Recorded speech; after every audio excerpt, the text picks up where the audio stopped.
just waking up. Blood pressure's a little better.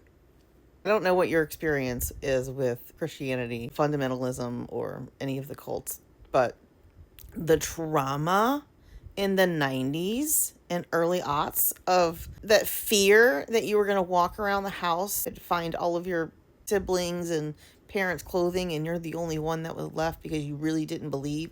Like the trauma of that, it is very triggering for us because I think a lot of us had maybe thought we processed it all and didn't. A lot of those traumas are coming up for us. We were living in constant fear that we didn't do it right and we would be left to suffer. How traumatic is that to do to kids? So fucked up. The backpack thing?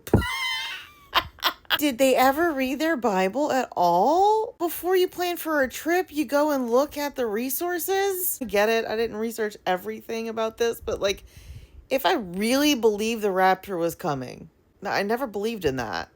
I worried about it. Could never solidify in my mind. Anyway, to believe so hard that you think you're going to get a backpack up there with you when all of your clothes are supposed to stay here, like, what sense does that make?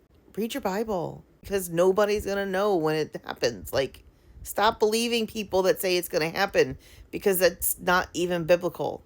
Haven't gotten my supporting characters in line yet. There we go. So here's another traumatizing thing that surfaced for me through this whole Rapture gate. A friend of mine that was in the IFB as well and knew some of the preachers that I was exposed to. Let's say that I was exposed to them. Was talking about how Peter Ruckman didn't believe that your blood would go with you in the rapture.